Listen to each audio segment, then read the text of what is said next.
कि जब से उन्होंने तैयारियां छोड़ी है, जब से अमित शाह आए, जो ग्राउंड के क्या हालात कर दिए हैं, उस ग्राउंड के हालात करने के बाद क्या उनका रिस्पॉन्स है, क्या स्थिति है उनकी, आइए हम जानते हैं।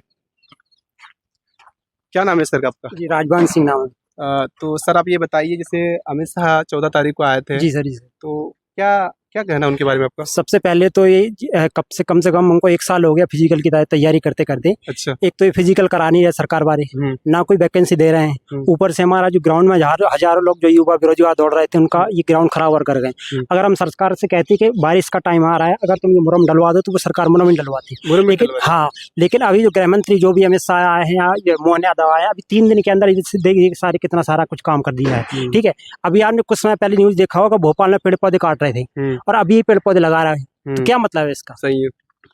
और भाई आपको हस्दियों के बारे में कुछ कहोगे क्या? दूसरी तरफ हमने देखा कि 51 लाख पेड़ पौधे लगा रहे हैं और हस्दियों में कम से कम 70-75 लाख पेड़ पौधे हैं। वहाँ पे पेड़ पौधे 70-70 सालों से है, और क्या गारंटी है कि पेड़ पौधे ये उत्पन्न हो जाएंगे? अब हस्दियों के बारे में थोड़ा बताइए। ये तो कुछ नहीं कह सकती कि ये जिंदा रहेंगे पेड़ पौधे, और सबसे ज्यादा पेड़ से ज्यादा तो ग्राउंड खराब कर गए।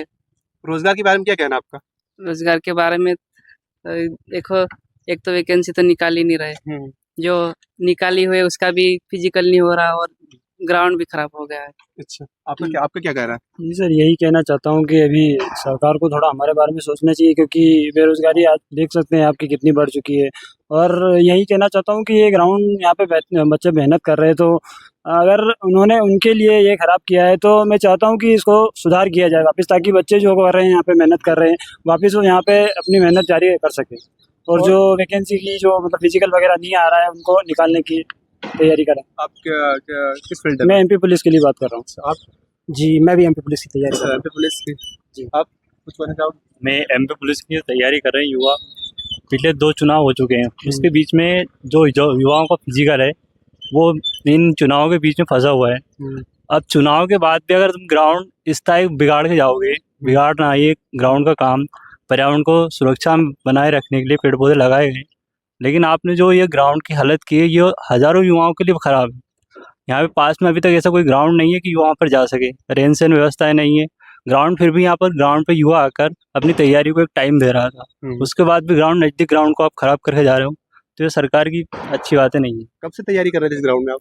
मैं पिछले 6 महीने से तैयारी कर रहा हूँ। इस ग्राउंड में बढ़िया है, लेकिन वैकेंसी की फिजिकल डेट बढ़ते बढ़ते इस लायक हो गई कि अब युवा बारिश के इंतजार में इस ग्राउंड पर कर रहा था, लेकिन ग्राउंड की हालत अब नहीं है कि युवा यहाँ पर फिजिकल कर सके। और इस बार कह दिया बजट देखोगे तो 400 करोड़ सरकार प्लस में है। अगर हाँ, अगर ये नहीं कि वो किसी योजना पर उनको खर्च कर दे, लेकिन सरकार को क्या है कि मंत्रियों को नई नई कार देना है, नए नए बिल्डिंग बनवाने हैं, तो इस प्रकार से ये पेड़ पौधे लगाने से क्या होगा, ये कब तक देख रेख करेंगे इनकी? सही है। ठीक है, आप कुछ कह पाओगे भैया? और आप? यही है कि पेड़ के बारे में तो यही मुद्दा है कि पेड़ लगाने मात्र से कुछ नहीं होता। इतनी गर्मी पड़ती है, पेड़ तो सूखना ही है। वो पेड़ एक दिन लगा देने से वो पेड़ के होने वाला नहीं है बड़ा। और बस यही है कि वो जो आप बोले ना हसदेव वाक्य बोले, हसदेव हाँ, वहाँ पे छत्तीसगढ़ का हसदेव जंगल। वहाँ पे तो जैसे पेड़ काटने के लिए तो एक दिन में जब बड़ी कंपनी आई, पैसा मिलने के बाद भी उनका खुद का काम हुआ तो तुरंत कटवा दिए। और यहाँ पेड़ लगाने से कोई मतलब नहीं है उनका। एक दिन एक पेड़ लगाने से क्या होगा, कुछ नहीं होने वाला। बस यही। रोजगार के बारे में क्या कहते हो? रोजगार के बारे में तो अब एमपी में बेरोजगारी तो बढ़ती जा रही है।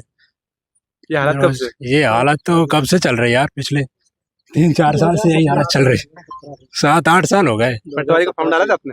पटवारी में तो यार अब कुछ मत पूछो, पटवारी का तो जो होना था हो गया वो। अच्छा। और आप? हो गया पटवारी के बारे में बस यही कहना है कि बस फॉर्म डलवा ली, इसके बाद जो भी वैकेंसी थी 2-4 हज़ार सिलेक्शन दे दी, इसके बाद जो वैकेंसी बची उसको बेच भान दिए है ना। और मोहन सरकार से विनम्र निवेदन है कि कोई वैकेंसी दे देते हैं, चलो ठीक है कोई बात नहीं, वैकेंसी देना अच्छी बात है ना युवाओं के लिए, लेकिन वैकेंसी देने के बाद फिर आप जब उन युवाओं को रोजगार नहीं दे सकते, वैकेंसी उससे पहले ही बिक जाती है, तो फिर वैकेंसी निकालने का मतलब क्या है? अभी कैलेंडर जारी किए, कैलेंडर जारी किए तो ऐसी वैकेंसी दे रहे हैं, किसी में 50 वैकेंसी दे, किसी में 100 दे रहे हैं। मतलब मेरा कहने का मतलब ये है कि अगर वैकेंसी दो तो ऐसी वैकेंसी दो कि युवाओं को मतलब लगे कि हाँ कुछ वैकेंसी अपने लिए आए, हम कुछ कर सकते हैं। अब 50 वैकेंसी दे रहे हैं, अपने 55 जिले हैं, अब एक जिले से एक लड़का फाइट करेगा, तो मतलब वैकेंसी भी दे तो मतलब कुछ ऐसी वैकेंसी दी कि रोजगार पाने का मतलब अवसर है युवाओं के पास, मतलब अच्छा खासा रहे। मतलब जैसे एमपी पुलिस वैकेंसी की बात करता हूँ, आज 1 साल हो गए, 26 जून को अपन की वैकेंसी आई, वैसे 10 दिन हमको क्या दिए, फॉर्म डालने के दिए, और भी उसमें से 5 दिन लास्ट के सर्वर नहीं चला। इसके बाद पेपर लिए, चलो पेपर जल्दी ले ली। फिर इसके बाद क्या कि यो 1 साल अभी हम लोग को लटकाए रह गए। कभी बोले कि मतलब 2 महीने बाद फिजिकल होगा, सितंबर में होगा, कहीं बोले कि नवंबर में होगा, कहीं बोले कि मार्च में होगा। ऐसा कर करके अब हम लोग को जून जुलाई में पहुंचा दिए। अब बोल रहे हैं कि अब सितंबर में होगा। बरसात आ गई यहाँ का, देखे अब यहाँ का हाल भी इसी तरह है। हाल ऐसा है कि अब यहाँ अमित शाह जी आए, चलो ठीक है आए, अपना जो भी उनका भाषण था कुछ भी था, मतलब किस उद्देश्य से आए, पेड़ लगाने के उद्देश्य से आए, कुछ और उद्देश्य से आए, है ना, डजंट मैटर, उसको कोई अपन नहीं कर सकते। लेकिन बात इसकी है कि आए तो हमारे लोग को जो ग्राउंड जैसा था वैसा बनवा के दे दें, है ना। हम लोग को इससे कोई प्रॉब्लम नहीं है कि उनका मैटर क्या है। कम से कम युवाओं के बारे में अगर वो ये बोलते हैं कि हमारा युवा देश का भविष्य है, तो युवाओं के बारे में उनको तरीके से सोचना चाहिए। ऐसा नहीं कि बस बोल देने से काम हो गया। बोल तो हम भी देंगे कि चलो हम ऐसा कर देंगे, तो क्या हम ऐसा कर देती हैं? तो मतलब अगर आप बोल रहे हो तो उस बात में आप खरे उतरो, है ना, बस हो गया। और बस यही है। अभी एमपी के बारे में तो कुछ कह ही नहीं सकती, इतना व्यापक घोटाला, इतनी धांधली हो रही है कि कोई मुद्दा ही नहीं है। बस सरकार से ही निवेदन है कि अच्छी खासी वैकेंसी निकाले, युवाओं को खुश करे। अब हमारे यहाँ एमपी में क्या हुआ, 29 की 29 लोकसभा की सीट है, इनको पूरा एकदम फिनिश करके जिता दिए। तो कम से कम युवाओं के बारे में कुछ तो सोचे। अब मोहन सरकार आ गई, बस बोलती है कि वैकेंसी देंगे, साला वैकेंसी दे नहीं रहे हैं, किस मतलब का? ऐसी सरकार का हम लोग करेंगे क्या? इसको तो ऐसी सरकार को साला जड़ से उखाड़ फेंक देने लायक है। बस हो गया, और कुछ नहीं। आपको हजारों भारतीय युवा जो आज की स्थिति में तैयारी कर रहे हैं, हाँ। वो आपको देखेंगे भी। हाँ। तो अब जो भर्तियां घोटाला हो रहा है, हाँ। इनके बारे में क्या कहना चाहोगे? अब इनके बारे में यही कह सकते हैं कि निष्पक्ष तरीके से जांच कराएं, है ना। कोई ऐसी एजेंसी को मतलब रिशेड्यूल करे कि मतलब उनके अच्छी देखभाल हो। बस हो गया। अब इसके बारे में आगे क्या बोले, बाकी सब युवा जानते हैं कि एमपी में क्या चल रहा है, क्या नहीं चल रहा है। ज़्यादा बोलने की जरूरत नहीं है ना, क्योंकि ज़्यादा बोल भी दूंगा तो कैमरे के सामने हूँ, है ना, थोड़ा प्रॉब्लम हो जाएगी। जब आप भी समझते हैं एमपी में तो यही चलता है, जो ज़्यादा आवाज़ उठाएगा उसको दबा दिया जाता है। सही। आप कुछ कहना चाहोगे? साथियों देखो, युवा पूरी तरह से परेशान हैं। उन्होंने अपनी राय रखी है कि साथियों जैसे मतलब यहाँ 1 साल से छात्र छात्रा नौजवान तैयारी करते हैं, एमपी पुलिस की, कोई कांस्टेबल और कोई आर्मी एसएससी की सारी तैयारियां करते हैं। लेकिन देखो उनका ग्राउंड कैसे बिगाड़ दिया गया। भर्तियां तो सरकार ले नहीं रही है और भर्तियों के नाम पे घोटाले हो रही है। किसी से 23 लाख, किसी से 50 लाख, किसी से 15 लाख की डिमांड की जा रही है। लेकिन जो छात्र छात्रा ईमानदारी से तैयारी कर रहे हैं, उनके साथ भी कैसे खिलवाड़ किया जा रहा है। आज ये नौजवान यहाँ आके खड़े हुए हैं, देख रहे हैं कि उनको ग्राउंड को किस तरीके से क्या हालत कर दिया गया। अगर ये ग्राउंड अगर अच्छा होता तो ये छात्र छात्रा ऐसे खड़े होकर आज यहाँ देखे नहीं, आज ये तैयारी करते, कहीं रनिंग करता। साथियों ये स्थिति है। लेकिन अमित शाह को देखिए साथियों, क्या है, आके ना रोजगार पे बात की है और दूसरी तरफ से इनका ग्राउंड पूरी तरह से किसी चीज़ के बारे में बात नहीं की है। सबसे मेन और जो है कि 2019 से जब मतलब 18 की बात है, जब अपन की कमलनाथ की सरकार आई थी, वो 27% हम लोग को आरक्षण जो भी ओबीसी वालों को था देने के लिए बोला है। इसके बाद कुछ समय तक ये मैटर चला भी। इसके बाद तुरंत जब 1 आध साल हुए, अब 2-4 महीने 6 महीने ऐसे करके तो भाजपा की सरकार बनी। फिर उसमें क्या करने लगे, मतलब एमपीपीएससी से मतलब कोई आवेदन किया तो होल्ड करने लगे।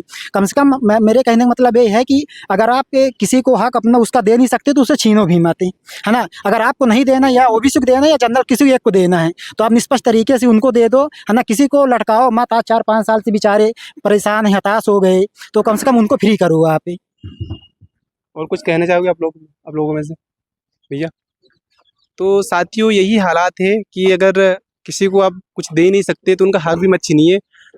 तो अमित शाह जी से मैं तो मेरा यही निवेदन है कि आप इंदौर के अंदर से अटल बिहारी वाजपेयी ग्राउंड में आए तो थे, लेकिन इन जो तैयारी कर रहे थे सालों साल से, 6 महीने से, उनके ग्राउंड का क्या हालात करके गए। आप कुछ घंटों के लिए आए थे, लेकिन उनके ग्राउंड के हालात देखिए आज। कौन सुधारेगा इस ग्राउंड को? सोचिए, ऐसी हरकतें हैं हमारे भारत देश की सरकार की। और दूसरी तरफ अगर जो अभी इतना बड़ा आप कार्यक्रम करके गए, इसमें आपका पैसा नहीं था, हम स्टूडेंटों का, हम गरीबों का, आम जनता, सभी भारतीय नागरिकों का इसमें पैसा था। इसमें किसी अमीर नेता का पैसा नहीं था, इसमें पैसा हमारा लगा हुआ है। हम जीएसटी देते हैं, तभी तुम इतने बड़े कार्यक्रम करवाते हो, और फिर भी आप रोजगार की बात नहीं करते हो। मैं तो यही चाहता हूँ। ऐसा है कि हेलीकॉप्टर लेंगे जीएसटी 5% लगेगा, और आम आदमी नॉर्मल तेल मसाला सामान ले जाएगा उसमें 25%, 30% जीएसटी देते हैं। ऐसी सरकार है। अब मोदी के बारे में तो बोलो ही। साथियों ऐसी स्थिति है, युवा पूरी तरह से परेशान है, हताश निराश है और बेरोजगार है। आप जानते हैं हमारे मध्य प्रदेश के अंदर, मैं तो बताता हूँ आपको, पिछले 8 साल से किसी भी वैकेंसी की भर्ती सही से नहीं निकली है और मध्य प्रदेश के अंदर तो फर्जीवाड़ा फर्जीवाड़ा फर्जीवाड़ा। युवा पूरी तरह से हताश निराश हो चुका है। कब तक तैयारियां करता है? एक युवा 12वीं पास होकर 12-12 13-13 घंटा लाइब्रेरी में बैठ के तैयारियां करता है, अंत में पता चलता है कि पेपर लीक हो जाता है, तो क्या बीतती होगी उस स्टूडेंट पे? आप सोचिए। वो स्टूडेंट सोचता है कि या तो आत्महत्या कर ले या तो फिर कुछ और कर ले या फिर किसी कंपनी में काम कर ले। ऐसी कई सारे युवा इस भारत देश के अंदर परेशान है, लेकिन सरकार उसकी समस्या का हल नहीं करती है। साथियों, आज जागने की ज़रूरत है। अगर इस ग्राउंड को जो रिपोर्टिंग की ही जानकारी है, अगर देश के लाखों लाख छात्र अगर देख रही है जो बेरोजगार है, जो इन स्टूडेंट की तरह परेशान है साथियों, तो आज सपोर्ट की ज़रूरत है। इस भारत देश के अंदर एकता दिखाने की ज़रूरत है। हम ही नौजवान छात्र छात्राएँ इस भारत देश के अंदर कुछ नया कर पाएंगे, क्योंकि आपको पता है आज़ादी आंदोलन में रहा है तो क्रांतिकारियों का हाथ रहा है।